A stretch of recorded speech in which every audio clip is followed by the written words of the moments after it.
Bismillahirrahmanirrahim.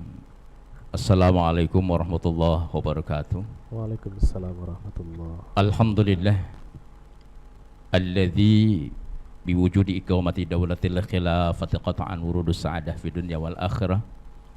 Wassalatu wassalamu ala man lahu uswatun hasanah. Asyhadu an la ilaha illallah wahdahu la syarika lahu wa asyhadu anna Muhammadan abduhu wa rasuluh. Qala Allah subhanahu A'udzu billahi minasyaitonir rajim. Bismillahirrahmanirrahim. Innal hukmu illa lillah. Allahumma rabbi shrah li sadri wa yassir li amri wahlul 'uqdatam min lisani yafqahu qawli, amma ba'd. Bersama kita panjatkan puji dan syukur kehadirat Allah Subhanahu wa taala yang tak berhenti mengocori dan membentangkan kenikmatan sampai saat ini, agar kita menjadi hamba-Nya yang tahu diri. Mari kita lakukan kesyukuran hakiki dengan menjalankan ta'atun kamilah, melaksanakan ketaatan sesempurna mungkin. Salawat salam semoga terlimpah kepada Nabi kita Muhammad sallallahu alaihi wasallam serta keluarga, para sahabat dan para pengikutnya hingga akhir zaman. Mudah-mudahan kita semua termasuk orang-orang yang kelak mendapatkan syafaat yaumil qiyamah. Amin ya rabbal alamin. Para alim, para tokoh, para kiai yang dirahmati oleh Allah Subhanahu wa taala. Bersyukur kedua karena kita masih diberikan kesempatan bernafas dalam hidup, yang tentu jika usia masih ada di diri masing-masing, masih ada kesempatan untuk kita bersama-sama berbenah diri, agar ketika kita jumpa dengan Allah Subhanahu wa taala kita akan mendapatkan ridho darinya. Para ulama, para kiai, para habaib yang dirahmati Allah Subhanahu wa taala, khilafah adalah merupakan ajaran ahli sunnah wal jamaah.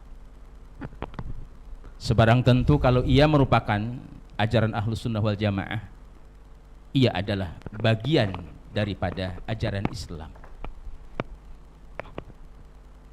Sehingga ketika khilafah ada yang mencoba untuk mengkriminalisasikan, maka sesungguhnya mereka itu adalah orang-orang yang sejatinya mereka adalah sebagai para penista agama Islam, yang otomatis mereka akan mendapatkan konsekuensi dunia dan akhirat. Di dunia tidak akan pernah mendapatkan ketenangan, dan di akhirat nanti akan mendapatkan siksa dari Allah Subhanahu wa taala. Kami yang berada di acara ini adalah merupakan para ulama Aswaja Bogor. Merasa gembira, merasa senang karena semakin hari penerimaan terhadap khilafah ini semakin masif, semakin luas, semakin membumi, dan kami ulama Aswaja Bogor sangat mendukung sepenuhnya terhadap penegakannya. Para ulama yang dirahmati oleh Allah Subhanahu wa taala.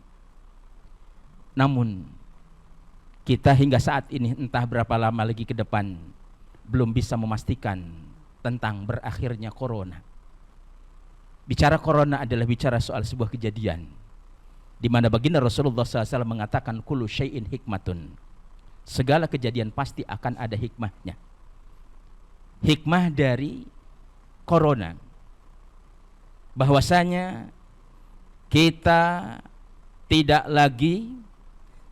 boleh lagi untuk terkungkung dan terjelembab dalam kegagalan sistem, di mana sistem ini tidak mampu untuk menyelesaikan problematika berkaitan dengan penanganan corona. Mengapa demikian? Karena Allah Subhanahu wa taala sampaikan bahwa manusia adalah lemah. Ketika manusia lemah, secara otomatis jika mereka membuat aturan, maka akan melahirkan kelemahan. Dan seperti itu adanya, otomatis tidak akan pernah bisa diharapkan. Allah Ta'ala katakan dalam Quran, A'udzubillahi minasyaitonirrajim, Bismillahirrahmanirrahim. Khuliqal insanu dha'ifa. Manusia diciptakan dalam keadaan lemah. Jamaah yang dirahmati Allah Subhanahu wa taala, para ulama yang dikasihi oleh Allah Subhanahu wa taala. Oleh karena sistem ini gagal untuk menghadirkan solusi berkaitan dengan persoalan corona. Padahal secara teorinya sebenarnya tidak sulit kalau mengikuti arahan baginda Rasulullah Sallallahu Alaihi Wasallam. Namun mereka tidak mau menoleh itu, apalagi menerapkannya. Oleh karena itu, sudah saatnya kita tinggalkan kapitalisme demokrasi, kita buang komunisme, dan kita bersama menyongsong masa depan Islam dengan khilafah Islamiyah. Ini adalah satu sikap yang harus kita lakukan agar kita mendapatkan ridho dari Allah Subhanahu wa taala. Yang seharusnya pemerintah dan jajarannya fokus mereka itu kepada penanganan COVID-19 ini. Tidak ngalor ngidul dan seterusnya, tetapi fokus bagaimana menangani corona dan juga menangani bagaimana carut marutnya resesi ekonomi yang semakin hari semakin mendera rakyat, semakin mendera bangsa, semakin mendera secara akumulasi orang-orang yang ada di Indonesia. Banyak jeritan dari masyarakat akan kondisi ini. Bahkan ada hal yang menarik disampaikan oleh personil dari orang yang menjalankan sistem ini, yaitu Menko Polhukam. Ia mengatakan bahwasanya pertumbuhan ekonomi negatif. Ini perkara yang tidak main-main, diucapkan bukan merupakan sebuah ucapan yang kebetulan. Artinya berangkat dari fakta dan data. Diakhiri dengan kalimat terakhir, yaitu kecuali sedikit saja ada pertumbuhannya. Mengapa demikian? Karena memang tidak mengikuti konsep yang bisa menjawab tentang bagaimana supaya ekonomi ini tumbuh sesuai dengan harapan, yaitu harusnya dengan Islam. Saudara-saudaraku yang dirahmati Allah Subhanahu wa taala, para ulama yang dicintai oleh Allah Subhanahu wa taala. Satu fakta dan kenyataan yang memang kita rasakan bersama dan akan dilalui, bahwa sesungguhnya tahun ini adalah merupakan tahun di mana akan ada serentak pelaksanaan pilkada. Tahun 2024 pun akan digelar pilpres. Oleh karena itu, sudah saatnya umat tidak tertipu dan tidak akan lagi tertipu. Kalau sampai umat tertipu, maka berarti umat ini tidak mengingat apa yang disabdakan oleh baginda Rasulullah SAW.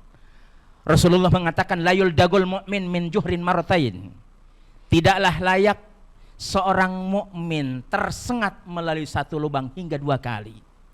Artinya kalau selama ini sudah terjadi ketertipuan, maka belajarlah dengan benar agar tidak kembali kita tertipu dan tidak layak kita tertipu. Kenapa? Karena kita diberikan akal oleh Allah Subhanahu wa taala untuk mencoba menganalisa, untuk mencoba memperhatikan dengan seksama melalui mata, melalui pendengaran, melalui hati, melalui pikiran. Maka dengan cara seperti itu dikaitkan dengan Islam, maka insya Allah akan terjadi sesuatu yang diharapkan. Melalui multaqo ulama ini, kami sebagai ulama Aswaja Bogor memberikan support sepenuhnya ya terhadap kampanye jejak khilafah di Nusantara. Secara syar'i bahwasanya Nusantara adalah bagian yang tidak terpisahkan dari Islam dan negara Islam Turki Utsmani. Semoga kita menjadi orang-orang yang senantiasa mengikuti ajaran Allah, ajaran Rasulullah Shallallahu Alaihi Wasallam dengan bersama mewujudkan khilafah agar hidup ini penuh dengan nilai dan jumpa dengan Allah, kita akan mendapatkan ridhonya. Atas kekurangannya mohon maaf. Alafu minkum. Wassalamualaikum warahmatullahi wabarakatuh.